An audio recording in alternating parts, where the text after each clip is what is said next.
intro music, I think, I Mandy. know. Don't you think? All We're right. live. Hello, everybody, and welcome to Mandy and Suzanne, our live QA.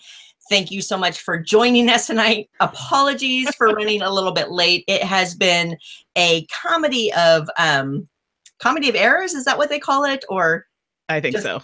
technical trouble, traffic trouble, all the T words are working against us tonight.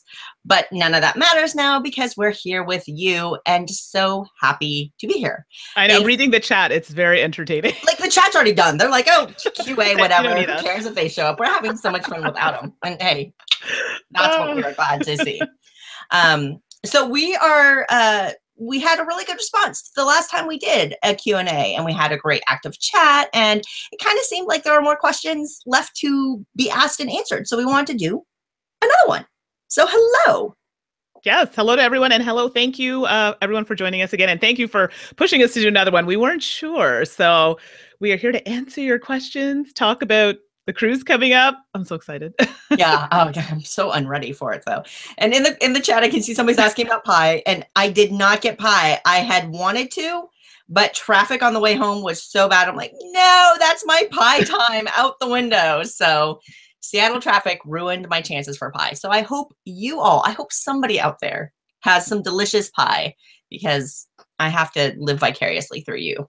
Yes. Well, having the pie and sipping Tang, that's always, Which, if you don't get that joke yet, you have to listen to the latest episode of the podcast, because that joke will make more sense then.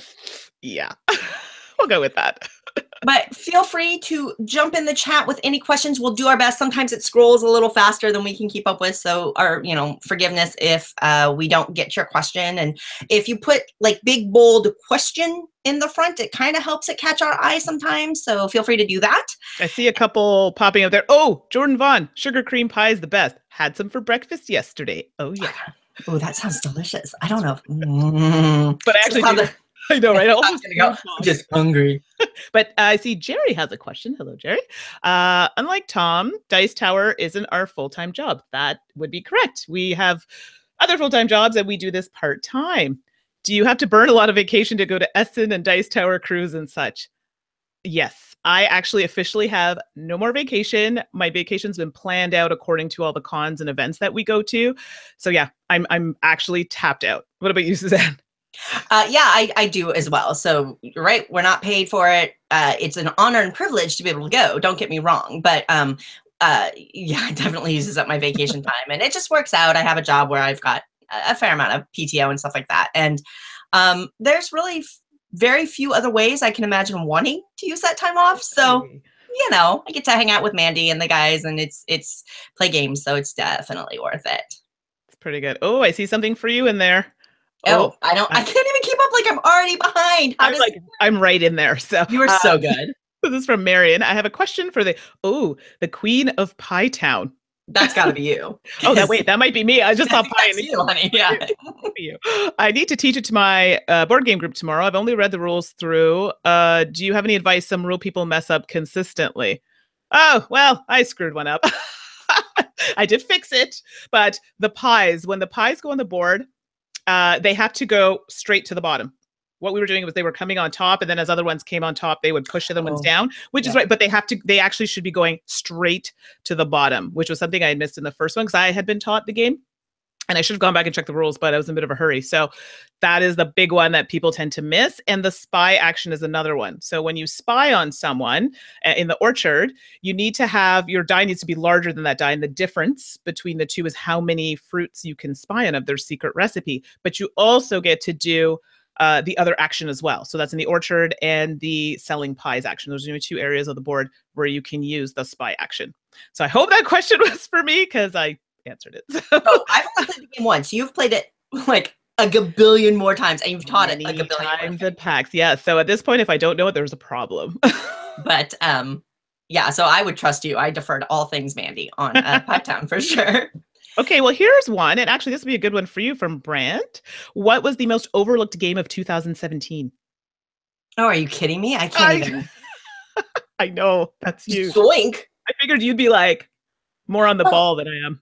Yeah, well, no, I mean, I think for me, a lot of the time it's more about sometimes there's a game from overseas, because I live in the US and Mandy, you live in Canada. And so there's a game out of Asia or a game maybe in Europe that was not carried over quite yet. And usually when I think about overlooked games, I think about what market you're in.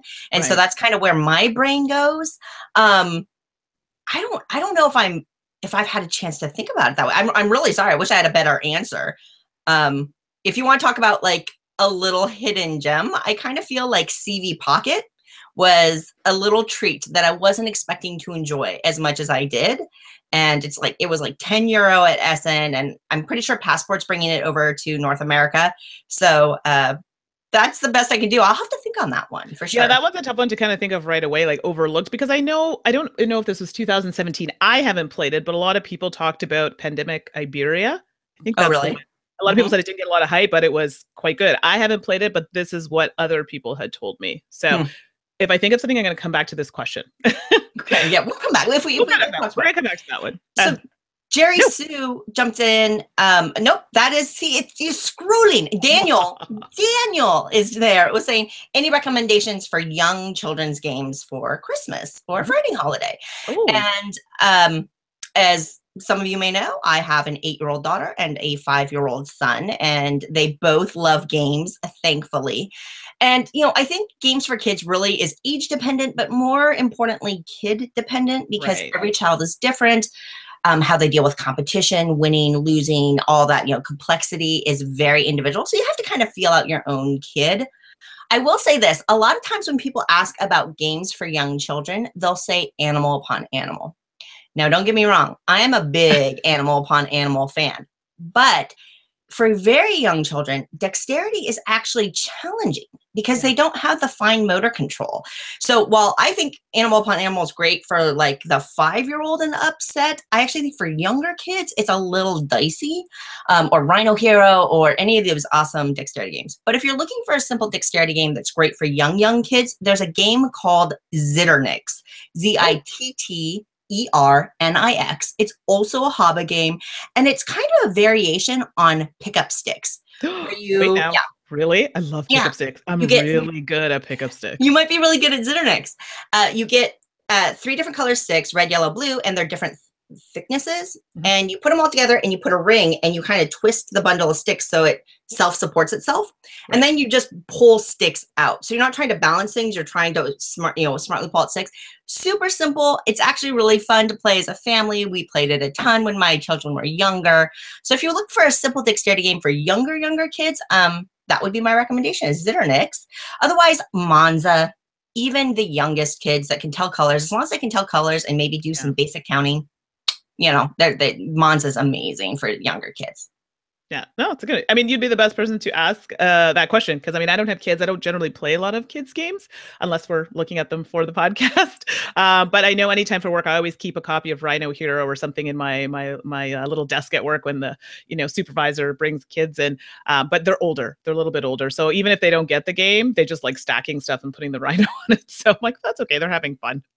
Yeah, no, absolutely. And I mean, that's ultimately what it matters too, is like, of course, kids will have fun with games as if they were toys. And as long as you're good with them treating your games like toys, anything goes, right? Exactly. Oh, I see something. Oh, this question, I swear, I'm really going to have to step up my game here. William Crutters has a question, is Pandemic Legacy worth the money? Oh, I'm hanging my head in shame right now because I have not played any of the pandemics, including Pandemic Legacy. I'm sorry. It is impressive that you've never managed to play Pandemic at all. Pandemic Cthulhu. Oh, well, that counts. No. That okay. You're good. You're good. Okay. You're back to credit. I was totally disappointed in you for a second there, but now. But I want to play a Legacy. Okay, my friends have commitment issues. Okay, so this is the problem trying to play games like that with them. You have to commit the time, and I don't have a group that. Well, I want to play it. Oh, well, then let's play something else. So they never commit to it, but. From what I've been told with Pandemic Legacy, everyone, like I'm not joking, everybody that I've spoken to loves it. Like really, really loves it. I don't know. Have you played it? Not Legacy, but I've played plenty of Pandemic. I've played The Cure and regular Pandemic, and I haven't tried any of the other ones. I'm not a cooperative game fan, so I appreciate Pandemic, but I will very rarely choose to play it. I am totally freaking fascinated by the idea of Pandemic Legacy, and I wish I could. But whereas I don't have commitment issue friends, what I do have is just a bandwidth period. And I think that dedicating, I only get so much gaming time in because, again, this is not my full-time job, you know, and so at that point, committing to that kind of repetitive legacy play, as fascinating and wonderful as it sounds, it just hasn't worked out for me. So wish we could give better answers on that. I mean, I would play it. Let's put it that way. That would be my first Pandemic. Like, by the time I would love to try it. Yeah. So there you go. So that tells you that I would love to try it. I'm excited to try it. Just haven't yet. So is it worth the money? I mean, from what people are saying, seems like it is. But I would love to play it. So that's generally where we're going with that. Okay. I've got Brad's asking real quickly, what's all the art behind me? So this is primarily board game photography by Scott King, who is pretty well known, at least in the industry. He does a lot of the photography of board games for Kickstarter for campaigns or for publications and brochures and websites and things like that. He's a phenomenally talented writer and photographer. And every year he does a board game calendar. So he has all these great photos that he's taken of games, and you can order a calendar, and every month is a different game. But my trick is not only do I get the calendar and then enjoy the calendar, is then I cut it up and I paste the pieces up on my wall as art because they're beautiful. So I kind of stretch that calendar into a multi-purpose decorative element there. So that's what that art is. So, you know, just in case anybody wanted to know, I've got this really nice bed sheet. It's not floral today, but, you know, I like to switch it up. So. Yeah, the classic. It's very elegant. Is that your winter? This is the winter look. There? You know, the flowers are gone. It's, you know, summertime. It's like that rich purple. It's very warming. And yeah, very elegant. So I know we had a question in here about, oh, here it is. There's two actually for me in a row. So if you don't mind, Susan, I'm going to like cover them because one of them is recent. So Richard asks, do I actually play games at work during lunchtime? And if so, how many of your colleagues join in? Yes, I do. And recently I have a new position. And oddly enough, one of the people that I worked with, she comes up to me and she goes, I listened to the podcast. Just wanted to say it's great. I just wasn't expecting that at work. So like, that's so awesome. So her name is Stephanie. And there's a couple other people that we get together and we actually do game. And they're so excited and they're great because I'll bring in a game like, okay, I got this new game. I really need to try it.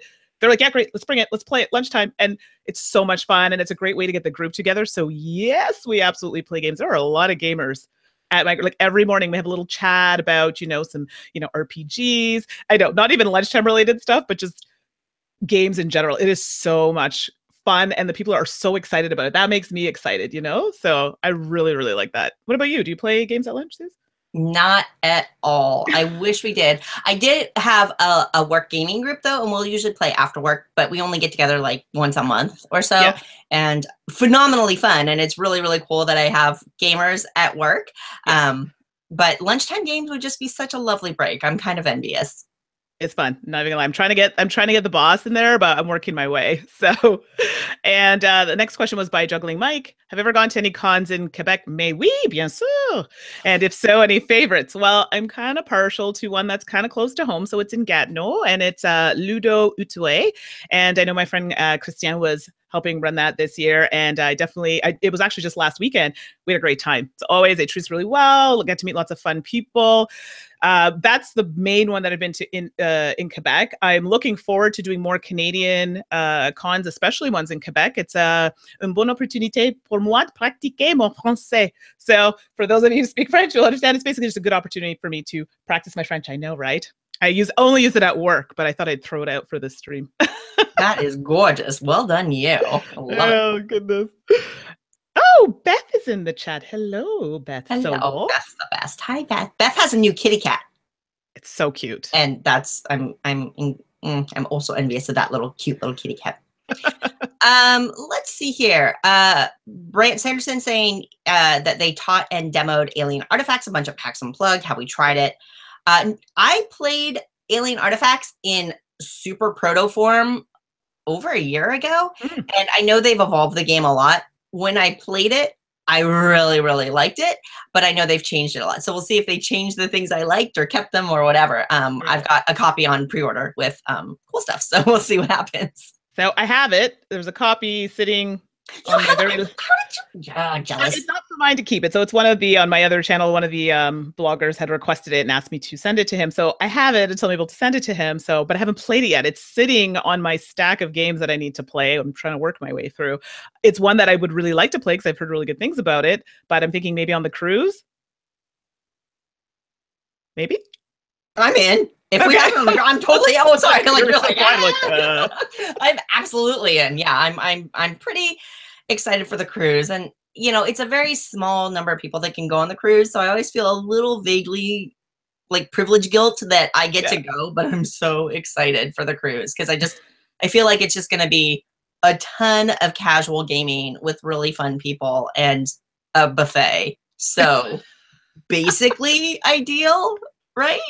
Oh no, definitely. Like seriously, yes, we're working, but we need to get some games. And I feel like it's been a lot of cons and traveling, and we haven't really had a chance to. I know I haven't had a chance to play as many games as I would like. So I know someone had asked this question actually about the con. I can't seem to find it in the chat here, but about Dice Tower Cruise, sorry, and that coming up. And I know we've been talking about it. Games. Yes, I know I'm already tanned, but I want more sun. I like to be toasty, and I do have a huge hat. Sit outside, get some sun, read a book maybe, and then come back and do some more gaming. I got to take a little bit of a break, you know. Break schmake. Just play the games. I know. Johnny is asking that about Montana that they see behind me, and that's right. It's Montana, which I think I talked about in the podcast. You did, and I still, again, another game on my pile that I have not played yet. Arr. So I could be all, if you want to know how I think about Montana, listen to the podcast. Why do I feel like that's a Tom response? But I quite like Montana. It played much faster than I thought it would. Of course, there's variables that impact that, but it's pretty light, and I really enjoyed it. And it's sitting back there as a keeper. So take that as you will, because I have a lot of games. So. Yeah, I want to play it. I know I was talking to Dan King and he had mentioned it to me as well. I think he's the one who suggested to us to check it out. So I want to try it. I'm excited. So, there's James in the chat.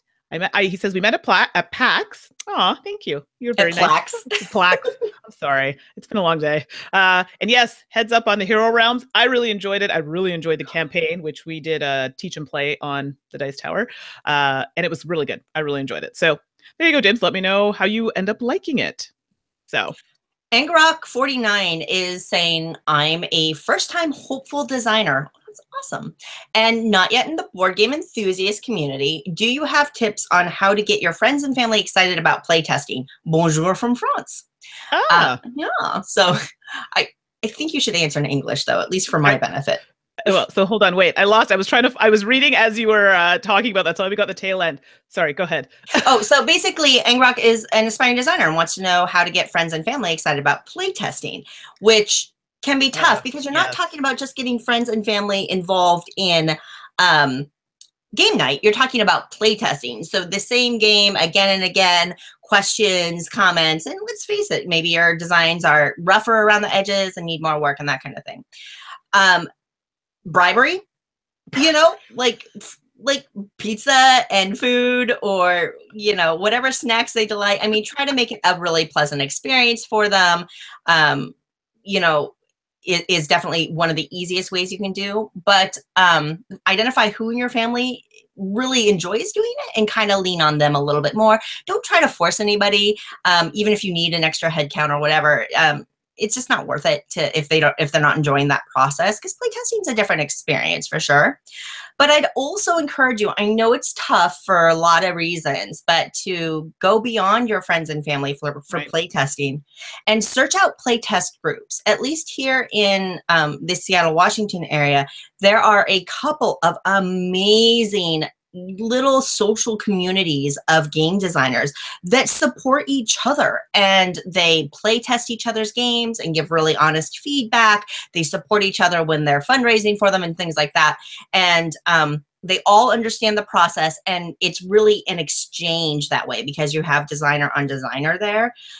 So I'd encourage you to do what you can to find a community like that in your area, because you'll also get more honest feedback than you might otherwise get from friends and family. We have one too. I know in Ottawa as well. There are a few local designers here, like Al Leduc and Yves Tourigny, who did Blueprints, who some people are familiar with. Excuse me. And they have a group where they do that exactly. They do play testing with other designers or even people just wanting to, try out the games. And it's great. And I think it's a really good community. And that's if it doesn't exist, it's something you could start. Why couldn't you start it? You know what I mean? And then maybe I people love are that. shy, so and they want to join in, and that would be a great way to reach out. So I think that's awesome. That's exactly what you said. That's the best way to do it. Don't force anyone though. It just never goes well. Never, never, never. I see all these people are like that. It looks so different. Do you see it? People are like, What? man, it looks so different because there's a few things happening here. I don't have my glasses on like I normally do. I've got the contacts in today, and my hair is straight. I never wear my hair straight, and I don't have my crazy eyeliner. So even at work today, they're like, you could go incognito. We didn't even recognize you. So thank you for the kind words in the chat. But yes, I will be back to a somewhat normal look in a few days. Let's just try something different. I think you are a chameleon, and I've seen your cosplay too. Pictures of your cosplay. It's pretty impressive. I haven't had time for cosplay. Let's see here. Netters plays. Annette, who also produces content for the Dice Tower. Hello, Annette. Thanks for joining us. What is the dream theme you'd like to see in a game, and who would design the game and do the artwork? Oh wow. That's too much pressure. Okay, wait. Okay, so start. Okay, ADHD mind here. Let's start at the beginning. Dream theme. Dream theme. Oh, what's yours? I got to think. I got to chew on that for a minute. Well, honestly, now I have a pie themed game. So I mean, my pie one is out the window, right? Although there could always be more. There's always room for more pie games. My mind is actually going of all things to IP related things because I actually think that we're in an interesting time period where IP related games are getting better and have more mechanical foundation, like a better mechanical foundation to them. So if I were to say a dream theme, I think about some of my favorite TV shows that I would like. So a really awesome game about The Last Airbender, Avatar The Last Airbender. There were a couple of games about it back in the day, but they were, whatever. Didn't they launch one on Kickstarter? There was a Last Airbender type game. There was a Legend of Korra, which is set in the world. Yeah. That's right. You're right. Yeah. But I really like the cast and characters of the original one. So I'd love to see a really cool Last Airbender game. Oh my goodness. Okay, so I have a really strong obsession with the 80s. No. What? Anything 80s related. I don't even know what type of game, as long as it touched on 80s something. I don't know. Seriously, like I love 80s music. I love but my fashion, I love like the 50s and 60s, but I'm not really big on the whole, political part of that era, even though I love the fashion. I'm just one of those people that plays everything and I can enjoy, but if it had like some kind of 80s tone to it, but not cheesy. Do you know what I mean? Mm-hmm. Mm-hmm. I don't know how to explain that. I don't know. So I don't have like a thought out idea in my head, and I don't even know who would want to do it. Like, do you get someone like Stefan Feld or Alexander Pfister and make it like a Euro? Like, it's weird, but I like weird. That's also true. Yeah. You don't want it to be cheesy. I mean, honestly, can they make a game about the 80s without being cheesy? Isn't that inherent to the era? I think it could be done. Like, yeah, it could be done. You know what I mean? Just not tacky, even though I want it to come with I want them to come with special card sleeves that are hypercolor. You remember hypercolor back in the 80s? Where you touch the t-shirts? Yeah. See, come on. Okay. It's brainstorming. That was a great question. that'll have to be the next video chat, is us designing an 80s game. There's a question here by Lucky Jackson. What game is your guilty pleasure that you might be embarrassed about? You know what? There's no shame in my game. Mall Madness. Yeah, that's right. I pull that card out and I swipe it and I play it. And guess what? It's fun. There's no shame. That's awesome. I love that. Well, and Heartthrob's also an amazing classic game. That was great. That thanks to the team at Flip the Table, the now, sadly defunct podcast. Yeah. They introduced it to me, and with a few extra rule tweaks, and oh my gosh, that game at a convention is incredibly fun. It's definitely an experience and entertaining. And that's it. It's about having fun. You know what I mean? So I guess it's kind of could be embarrassing, but I'm like, it's all good. It's all fun. And it's, you know what? I played it not too long ago. There's nothing wrong with that. And there's a mass market game called Tapple, which is like a letter word game.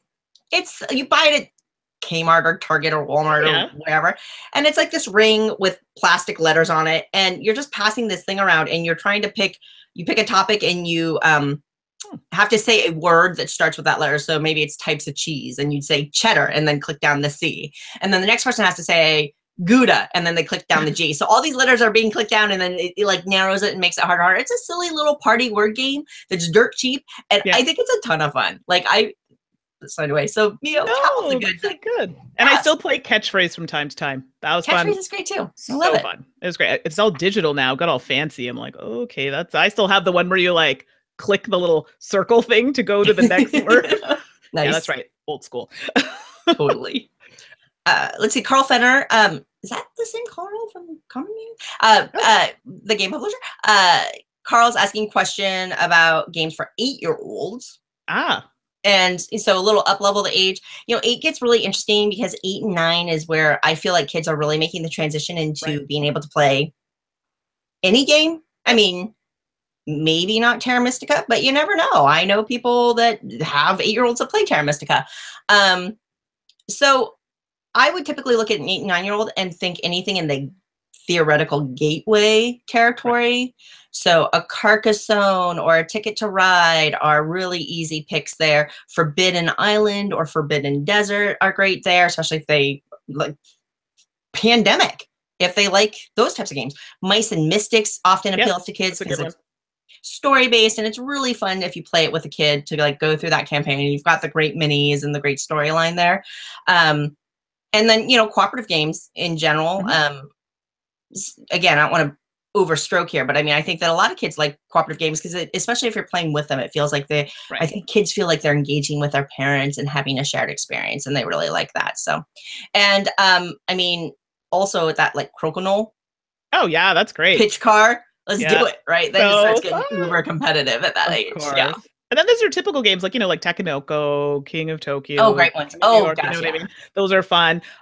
When I was at PAX, actually, I taught, I think she was 9 or 10, Pie Town, believe it or not. Now, I find at that age, they may not fully understand the whole deduction aspect of the game, but I'm telling you, she was catching on the rules very quickly. I've even taught a young kid viticulture. Now, the theme, maybe not for that age, but they loved it and caught on to it. I mean, their parents were there, and it was great.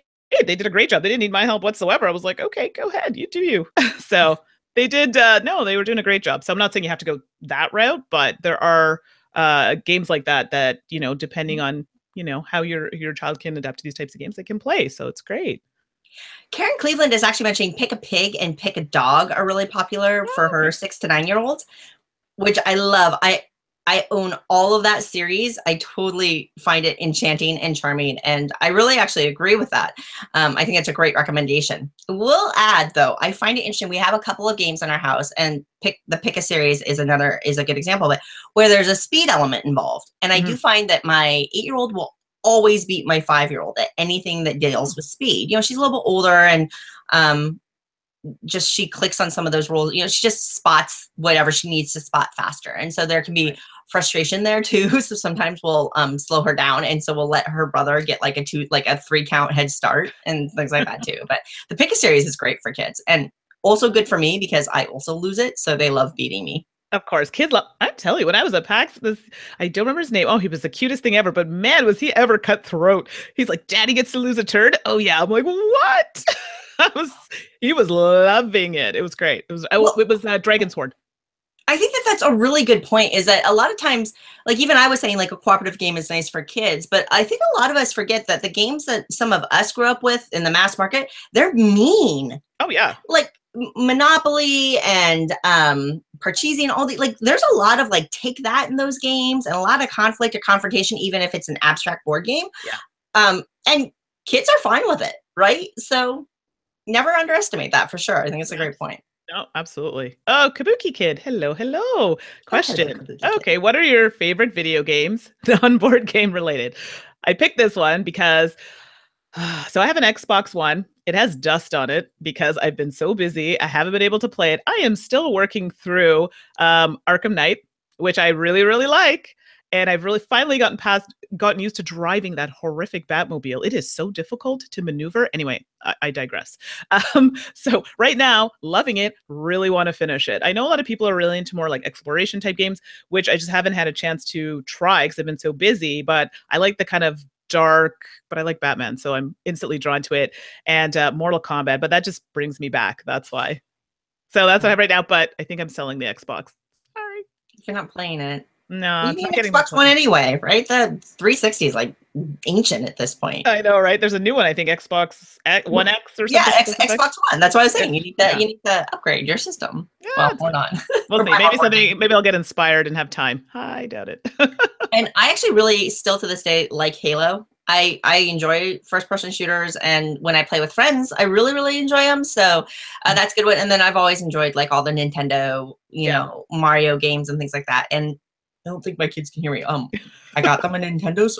I got my kids a Nintendo Switch for Christmas. So, you know, for the kids. Hashtag for the kids. Wink, wink. Yeah, exactly. And you know, maybe Mario Odyssey will make it in there or not. So we'll see. I'm really excited about that. Did you see, for the kids? Yeah, I'm really excited about the kids. Did you see Halo X30 in the chat? And was like, oh, Halo. I'm just kidding. But hello, say hello. Oh, hello. Oh, King Domino. Yeah, I forgot about that one on the list. Sorry. Coming back to games for kids. Oh, King Domino is great. Yeah, love it. Oh, what's this game? Tales from the Borderland. I don't know this game. I can visualize it, but I haven't played it. Okay, so these are good suggestions. I'm hoping, like I said, it's for me, it's just time. It's not that I don't enjoy it, it's time. But thank you for the suggestion. I'm definitely gonna keep note of it so I can check it out. So thank you. Sad Zero Happy or Sado Happy says our top 3 hot games right now. Oh, well, let's see. So people always ask, you know, top anything. And I'm like, yeah, what's at the top of my pile that I've played? That's usually what it turns into because I have so many. Yeah. But, well, I'll start. You start because I got to think about this. Yeah, I'll give you a second. I'll give you some thinking time. I need some thinking time. Azul. I'm totally charmed and enchanted by Azul. I like abstract games in general. Azul is not only a great abstract game that I think scales really well between 2, 3, and 4 player count. It's gorgeous and just really engaging, and totally love Azul right now. Azul's really good. I have to agree with you on that one. See? Altiplano. If I don't know if you would consider Altiplano hot, but I'm really enjoying it, and I love pool building, bag building games, and I think Altiplano is just a little faster to play for me than Orleans, and I like the alpaca in it, and you know, things like that. I think Altiplano is really good. And what's like hot? Like I guess what I think is hot. I don't know. Oh, Castles of Burgundy dice game. With that, I mean, again, I don't know. Is that hot? That still would be a good one, I think. Because 1, it's a roll and write. 2, it's Castles of Burgundy. It plays infinite player count. Technically, like it's one of those kinds of games that you can play with as many people as you have score sheets for. And I just think it's really fun and light and quick, but still engaging because it's a felt. So there you go. Those are my 3. Felt, yes. So definitely, it's funny. Similar games, actually. It's Altiplano for me I really enjoyed it. I actually think I like it better than Orleans. I know. Ooh, you're gonna start some fights. I know. I'm gonna get messages about that one. But no, I really enjoyed it. But I also liked the theme of the game. It was different. It was fun. I mean, there's a lot of similarities in the way the game's played. But I actually really liked it. I did find it was a bit long near the end, but that's also because we were still kind of learning and figuring out strategies. So I'm curious to play it a few more times. We've played it with 3. So I don't know. I know some people have played it with the max. I think it's 5. Did you play it with 5? Somebody I know played it with 5 and they said it was long. I think I only played it with 4. Okay, so it wasn't you. So 4 and 3. Yeah. Yeah, I think for your first game, maybe start with 3 players because I think 5 you may find it long. But well, especially if they're not familiar with the mechanisms. Like if you've played Orleans, I think Altiplano is pretty easy to pick up once you make the rules associations and the rhythm associations. If you haven't, I can see where certainly, you know, a first play would kind of drag out. Exactly. I played recently and I'm looking forward to playing it more. We're probably going to do, I think we're going to do a teach and play on this one, was Dragon Castle. So Oh, Dragon Castle's Yeah, lovely. I really liked it. And for me, and it's just because I have a history with Mahjong. I used to play this a lot when I was younger. It's not the same type of game, but it just reminded me, like, the little tiles and just the look and the art and feel of the game. I really liked it. Now, I wasn't particularly good at building my little temples, but that's something I'm going to practice. So when we do the stream, I'll be fantastic. But I definitely think it's one, it's not super long, but it definitely gets you thinking. And especially it's really good for me, I have like issues with anything spatial where I have to visualize, okay, if I put it here, it's going to connect here. You know what I mean? So this game was really great for me to think a bit more about things like that. The last one, third one, oh boy. I mean, there's a game that I'm dying to play and have it. It's going to happen on the cruise probably, is Agra, but I haven't played it yet. Oh, yeah. So I know I really, The really want to table play that hog. one. Yeah. I know, but it looks complex and brain burny and awesome. So yeah, I haven't played it yet, but that's definitely going to be on my list of games that I'd like to play. But oddly enough, it was Azul would have been my other one. I know people are going to be like, we're the same. No, it just happened to be the one that I like and played. So, but I've been showing it to everybody. They love it. Like, I honestly think that might get a nomination. Don't you think? I have learned I am horrible at picking those kinds of things, but I think it's entirely feasible. Yeah, I think it's definitely, I wouldn't be shocked if it was.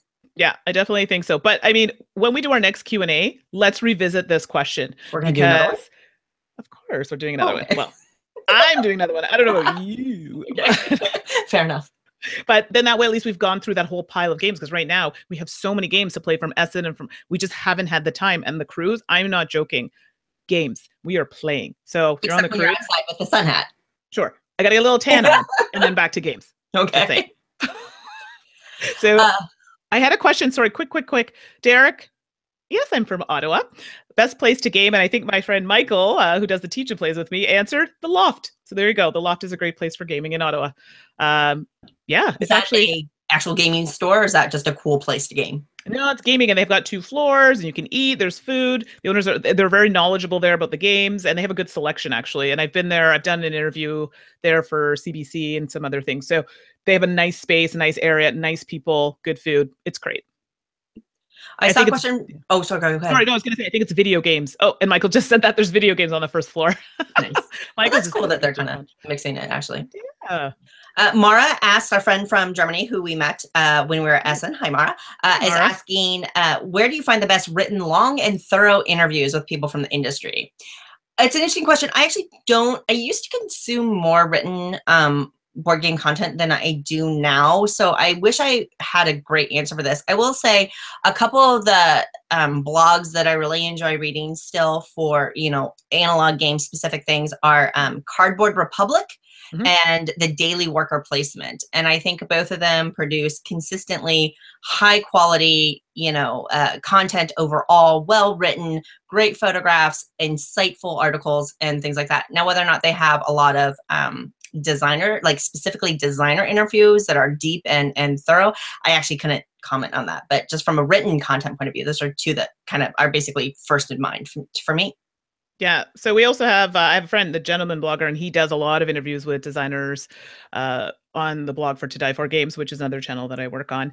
And not just because I work on it, but get some really fun, funny, but informative interviews and blogs that he writes about it. And I think it's fantastic. But all the ones you listed are other ones that I would go to as well to read. I don't feel like there's a ton of that. I know there's lots of video for interviews and things like that. Yeah. But as for writing, and I'm sure we're probably missing some. So good point. If people want to email us, Suzanne and Mandi at gmail.com, they can definitely email us any kind of information that we may have missed, and then we can put it out to the public. Yeah, absolutely. Yeah. Oh, let's see here. Oh, Agra. Ed, is Agra out for retail stores? I don't think so. No, it's in pre-order in the US. I was just thinking about in overseas. I don't know, maybe one of our European friends that are in the chat could answer it for the European market. But I know in North America, it's not for sale yet, but it is up for pre-order. Okay, yeah, because I know I saw, I've seen people talk about it, but it's all people who were at Essen. Yeah, exactly. Yeah. So, okay. I can't pronounce this person's name. I'm so sorry. It's Hilnir Christiansen. Is asking if we've ever been to Iceland, because there's a convention there in September.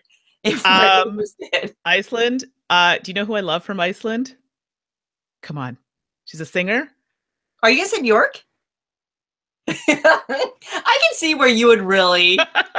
Is it any Like, surprise that I like Bjork? No, not at all, actually. So actually, that is somewhere I would love to visit. So there you go. We should make a trip so that just one day, just you and I head up to Just Iceland. a day trip. Just a day. A day trip to Iceland. No, that would be amazing. I mean, honestly, I likely couldn't attend because it's in Iceland, but I'm just curious now. I'd love to like put a link to the convention information in the chat or email it to us at SuzanneandMandi@gmail.com because I'm just curious. I want to know more about this awesome Icelandic board gaming. I love how board gaming spans, international lines. I just think that's pretty cool. Oh, I have a question here. And this is great because I know Medusa asks, what is your favorite TV show from Canada?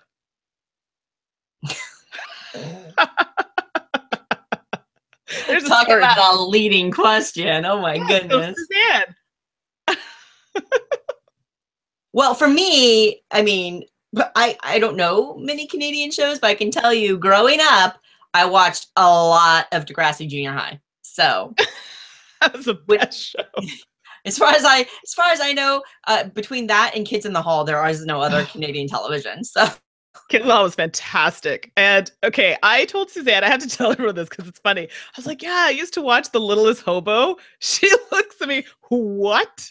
So if anybody in the chat knows this, I will be so impressed. So The Littlest Hobo was literally like, he was a husky, I think it was a husky, and he was like the doggy MacGyver, but like Lassie. So it would like wander the roads, Yeah. It was, I'm sorry. Like looking back on it, there were probably some things in that show that wouldn't fly so much now, even the name of the show. But I remember that was like the show when we were growing up. Degrassi Junior High, Littlest Hobo, Voyage of the Mimi. Ben Affleck, I think, was in that. That's right, Voyage of the Mimi with Ben Affleck and the whales. But that didn't take place in Canada, right? It was Canadian content. So it was definitely a Canadian like PBS show. No, I watched that one too. Yeah. So okay, definitely. But yeah, definitely Kids in the Hall was up there for me. There was one character. I forget what it was. It was like the king of empty promises. Oh my goodness. Hilarious. So if you've never seen it, just watch that one. It will make you laugh so hard. It reminded me of someone in my life, so it was very funny at the time. Yes, people remember The Littlest Hobo. No, they don't. They're faking. I swear. Faking. No offense, chat. They're faking.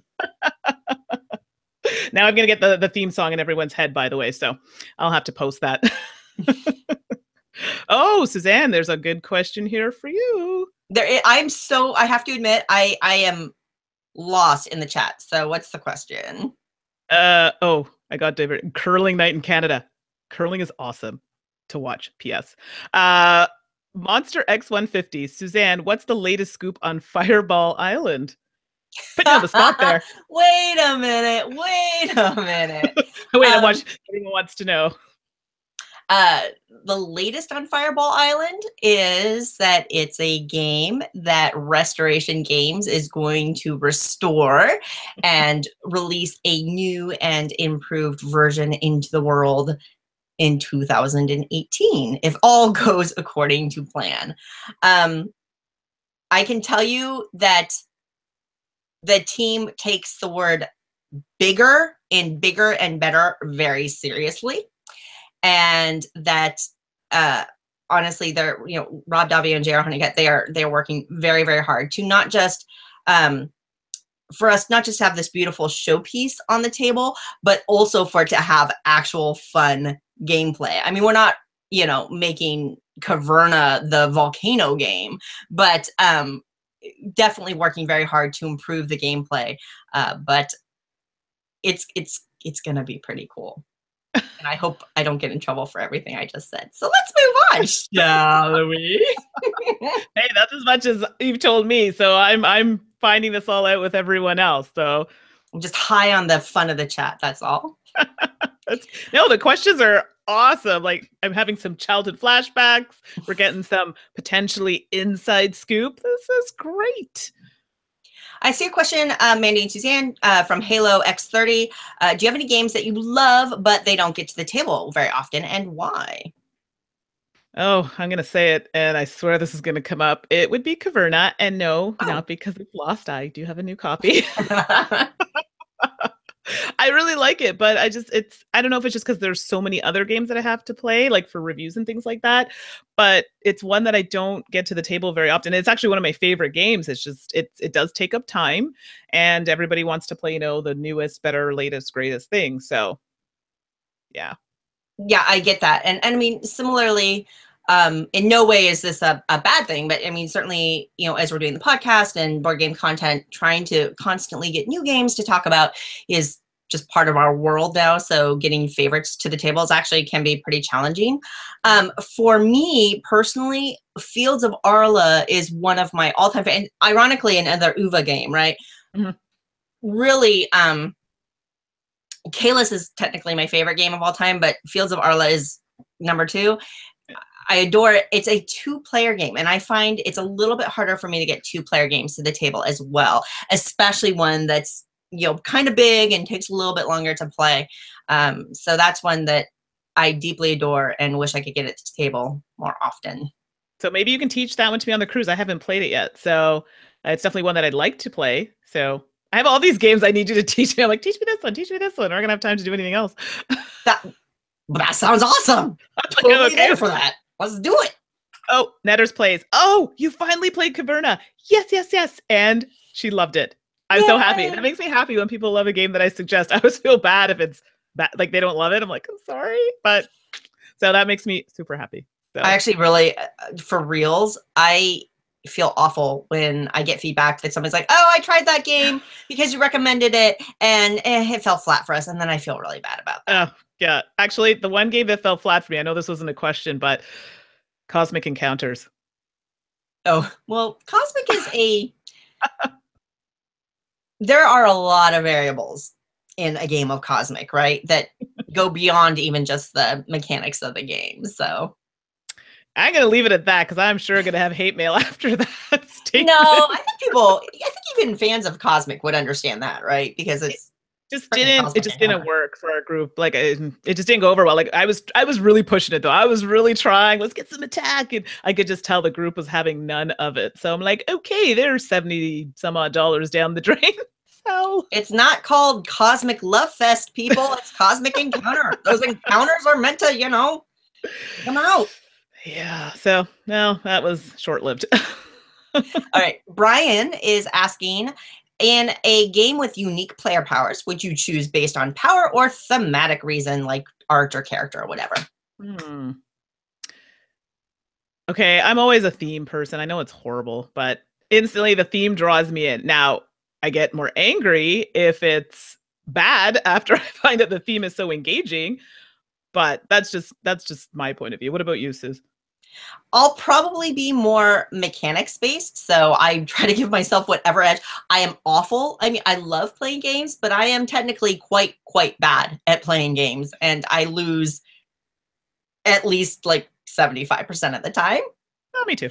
So any little edge I can get, I'll take. And if that's picking like what I think is the optimal player power, I will do that. But in other games where like drafting games or things like that, sometimes Best Treehouse Ever is a great example. I have been known to make maybe not optimal gameplay decisions because for some reason I just had to have that specific adorable room in my treehouse. So every once in a while, a game can get me with their theme or their art or something like that as well. Yeah, it's just the theme draws me in. I don't know what it is. It's calling to me. But it's funny. The games that thematically I would be like, okay, yeah, I'll play it, but it just doesn't draw me in instantly, generally are the ones I tend to win. Why is that? I don't know. It's so strange. Right? I know. I have no theories on that whatsoever. Just throwing it out there. If anyone has an idea. I'm looking at the chat now. All I'm seeing are like the praises for like Degrassi and stuff like that right now. So this means I'm probably behind in the chat and Kids in the Hall, which is amazing. Yeah, you're way up there. I'm seeing stuff. Oh, Johnny C. This is for you, Suzanne. Okay. You're 2 for 1 for our group. Longhorn Holmes. Octodice was the loss. FTR, I want to play it again. I think everyone was tired at DTC when we learned it. I haven't played, actually, I haven't played any of those games. Ooh, I'm so tempted to bring Longhorn on the cruise. I mean, I I'm want trying to to play that minimize one. it. Longhorn's such a great little 2-player game. Yeah, Johnny's so sweet. Yeah, I recommended Octodice, and speaking of somebody where I recommended a game and they're like, yeah, we didn't like it. I'm like, oh, I'm so sorry. I had to make up to it. Like, phew, thank goodness. Other recommendations kind of came through because I haven't tried Octodice. It's one of the ones that I had heard, mixed things about. So willing to try it at least to see.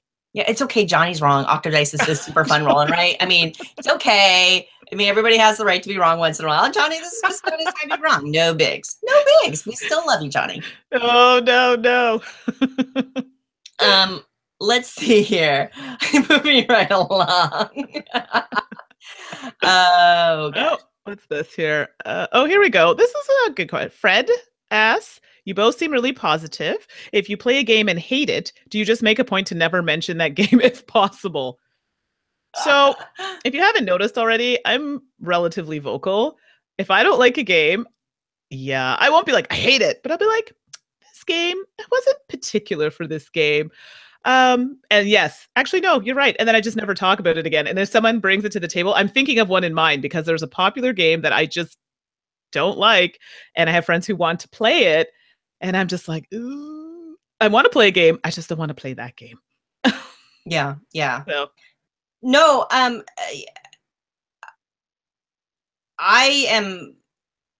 definitely very rarely trash a game because I understand that very few games are so subjective, right? So I think, right, Mandi, you and I both make that concerted effort to kind of explain why we enjoy something or why we don't enjoy something. And absolutely, our biases definitely come into that. And like, we've already gotten feedback that, Mandi, you and my game taste is fairly similar. So they're like, well, for the podcast, you guys like the same things. I'm like, and I get that. But no, I'm happy to talk about games that I don't enjoy as much, but I'm very rarely going to be like somebody like even Tom, right? He's a little more bodacious, a little more out there than maybe we are. And he's like, this is a bad game. And I, like throwing it out the roof. It's just not my style, at least. So, but right, I'll definitely say like, it wasn't for me. And actually it's as we're lining up games to talk about in the next episodes of the podcast, I got one or two that might not get the proverbial seal of approval from me. So. Oh, Michael just mentioned a game. Yeah, there is one. It's bad. So if everyone plays it, I'm just going to do this. You do that every time you start a round. If you can figure that out, then you'll know the game that I will never play again. And I've never said that about any game. I will never play that game again. Yeah, I mean, like I'll just say it, like Killer Bunnies, you can throw that out the window. I freaking hated that game. And I was so angry when we were over with it. I'm like, really? Oh, that's the worst when you get angry? Yeah, I was angry, actually. Bad. So I get it. I totally get it. Natalie's asking, I want to ask a question. This is just kind of adorable. I want to ask a question about paper crafting, but feel the need to tie it into board games. So this is all I got. Trying to scrapbook board game nights, and it's really challenging. That's pretty cool. Maybe Natalie knows I'm a super big crafter and paper crafter, and I've taught classes on techniques and stuff like that. If you're looking to scrapbook your game nights, I highly encourage to use your phone, right, and capture those candid moments. Also, try to get very attractive shots in well-lit, try to get your lighting good, and then take a nice shot of the board. And then document your score. Like, add that into your scrapbook page, like everybody's name and then the score that they had, so you can document that moment. So that I love how you work that in, though, Natalie. Well done. That is fantastic. I think that was very good. Kind of cute. I wanted to say, we were talking about this, and I don't know, we can throw it out there because it wasn't confirmed yet, but we were thinking of potentially doing a little holiday podcast. It would be pretty close to the holidays. But, potentially ideas for gifts for Christmas. So Christmas or any holiday, I should say, that anyone celebrates around that time, because some people don't necessarily celebrate Christmas. Yeah, just throwing it out there if that's an idea people would like, or should we just, forget I said anything? This never happened. It certainly wasn't said in a live chat with live viewers that will be recorded. So Oh, Marin, yes, I do need to make that lotus hair flower. That was a thing. So I did a panel at PAX. I forgot to mention this, and what a couple of the groups that were there were like, oh, for the game Lotus in Renegade, they're like, you usually wear like the hair flowers and stuff. You should make one out of the flowers with the Lotus cards in the game. That's such a cool idea. We can make this happen. Yes. We could make this happen if for Sarah sure. or Scott are listening, if you have any copies floating around, because I don't want to cut mine that are not used, just games that are being thrown or whatever, I'll take some of the cards. I'll make flowers. So I bet arrangements can be made. There's also the very cool promos that Renegade did last Christmas, but now you can still buy them for their like 12 days of Christmas, and they had like different like winter themed promos for a bunch of their games, including a winter blossom for Lotus. That is my favorite. It's gorgeous. So that's really neat. And I could wear it here for Winterlude. It'd be fantastic. For what? Winterlude. Oh, sorry. We have something called Winterlude in February, and we have the the Rideau Canal opens up, like the longest skating rink. And we also have the ice sculptures. There's a competition for those. It's beautiful. People come down to see this stuff. It's cold as heck. So we have Celsius. So it can get up to like minus 30, minus 40 degrees Celsius. But it's still fun. Just something to think about while you freeze. I want to go. I've never heard of this, and I still think you're making up some of these words, but it sounds amazing. So I swear, it's awesome. I'll take some pictures. It's really good. That's very, very cool. Let's see here. Lee Hughes is saying, does anybody besides my family still play Yinch? I have never played Yinch. What is that? It's an abstract game. It's part of the GIF series. I've never played it. Yinch is pretty much universally acclaimed to be the best of the series. I mean, I don't know, maybe somebody else, but yeah, no, Yinch is a classic, and it's it's the only gift series game I still own. So go Lee, like you and your family. You've got good taste, and we just gotta help spread the love. So there you go. Oh, Delton Perez. That looks like Needs of the One. Anyways, I think so. I have 2 copies that were damaged in my store. I'll donate them for flowers. That's amazing. Message me. Suzanne and Mandi at gmail.com or Twitter, Instagram. Take your pick. Yay. Thank you. Sorry, I digress. You got comments about Yinch, so. Okay, well, there you go. When we don't have to go into where are the comments? I'm lost. You're lost. It says, Netter says she plays it. He loves Yinch. I've never, honest to goodness. Okay, you have to understand. I come from a family where literally when we played games, frustration, trouble, sorry, Pictionary. I mean, that's what my family loved. So this is a new one for me. And I like pickup sticks and marbles and things like that, Hey, the classics never die. Exactly. Let's see here. I think we're about at the hour that we have allotted for our time in spite of our late start. So let's see, are there any questions here that we want to wrap up on? I have someone from Bath, but go for it. About Gloomhaven. I think it's Ian who had asked if any of us play Gloomhaven. I don't own it, but I have friends who do and want to play it, but I have not played it yet. But I would like to. Yeah, and Gloomhaven falls into that huge campaign game category, right? Again, and it looks amazing, and like Isaac's a genius, and everybody I know who's played it loves it. But unfortunately, for these bigger games, they're just super tough for me to get to the table. So I don't know. I did back Seventh Continent though. So, which is, similarly one of those huge, but it's so pretty.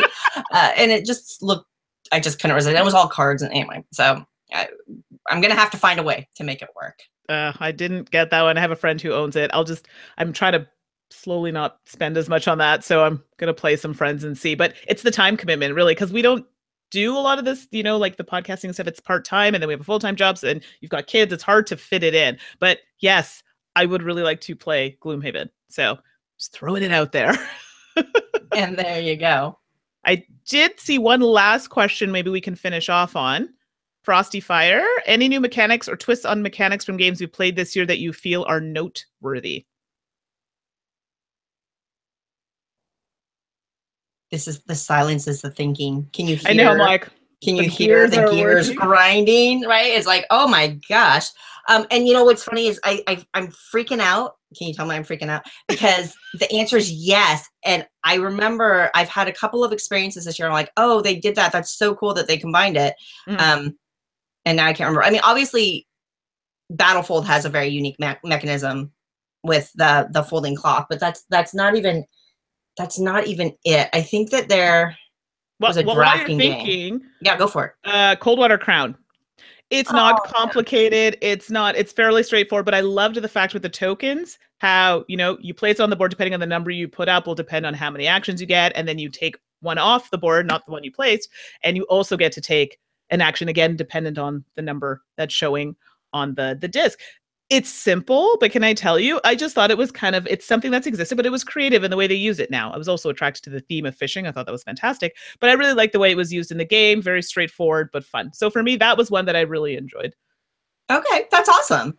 It's not gonna come to me because I'm freezing. I'm freezing. Y'all are freaking me out. So, I do think though that this year was very exciting. Is this a cheat? It might be a cheat. This is a very exciting year for trick-taking games because there were two-player trick-taking games that came out that I really, really enjoy. And that's Fox in the Forest from Renegade Games and Claim from White Goblin Games. And, trick-taking is one of those things you don't typically get in a two-player experience. And both of these games are awesome if you like trick-taking games. And if you have a two-player situation, I definitely recommend them. And, that to me, that is a twist on a classic mechanic is getting that two-player trick-taking in. So maybe it's a cheat, but that's my answer. Those are good. And you picked two. Wow, I'm impressed. I double cheated, right? But you had an excellent. I love Coldwater Crown, and everything you said about it, I totally agree with Mandi. So good choice there for sure. Oh, good. Okay, so now I think we are at the end. when I start to totally not think and be able to provide any answers, it's a good time. But thank you, everybody. Yes, thank you so much for joining. And as always, I can't believe it was an hour. It just flew right by. So many great questions and comments. And if we haven't said it before, thank you so much. We love that a lot of you are listening to the podcast. Thank you for joining us on these chats. I mean, we couldn't do it without you. So thank you so much for that. Absolutely. And as Mandi said, we will try to have another Q&A in the relatively near future. So you're always also welcome to email us any questions that you have to SuzanneandMandi@gmail.com. We do have a Q&A segment in the podcast episodes that we do every once in a while where we'll respond to questions that we get there. And maybe, we can always carry them over into the chat as well so that we have lots of questions loaded up, although we don't seem to be hurting for questions. So I know everyone's so many questions. And if we don't have it, we'll see you on the cruise if you're going. Absolutely. Yeah. So that's I hope. All right, everybody. Thank you. We'll see you next time. Night.